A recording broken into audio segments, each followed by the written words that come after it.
Photography. Photography. Photography. Photography. Photography. Photography is not what it used to be. The internet and the availability of cheap digital cameras means that the number of people snapping, storing and sharing photographs are growing rapidly. Digital cameras and the net are radically changing the way that people think of and use images. Photography was invented in about 1840, 1850 by William Henry Fox Talbot in the UK and two brothers called the Daguerre brothers in France. And they were the first people that found a way of actually fixing an image. There were lots of ways of taking photographic images, going all the way back to ancient China before that. Artists used to use things like camera obscuras to throw patterns onto canvases or ceramics. But it was in about 1850 that the first photographic image was fixed onto a glass plate, so that's where photography, as we know it today, was born. Portable cameras sort of came into existence in about 1887, and it became sort of popularised in the sort of 20s and 30s by Kodak when they invented the Kodak Brownie camera, which meant that anybody could afford to take photographs, anybody could afford to buy a camera, and Kodak would allow you to send your film off to them. They'd process it for you and send it back. So that made photography sort of a popular hobby for people in general.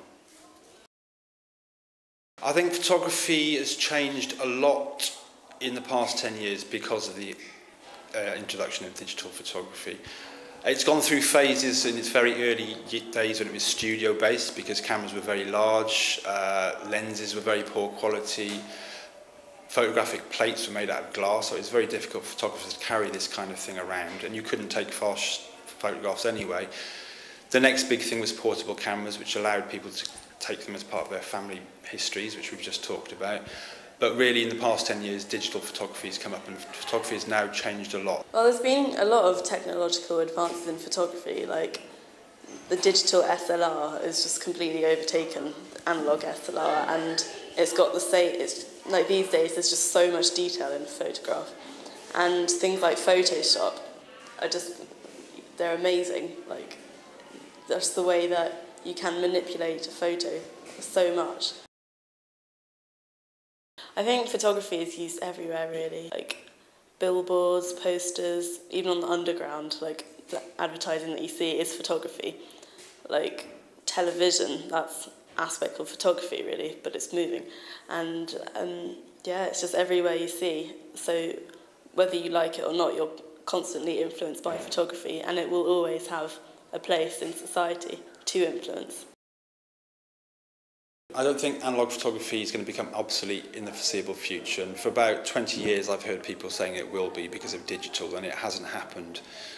The reason being that there are artists who always like to work hands-on with materials and who prefer the quality of black and white or just analogue printing. It is becoming harder and harder to resource analogue departments, so at school it's harder and harder for us to find darkroom equipment, chemicals and so on.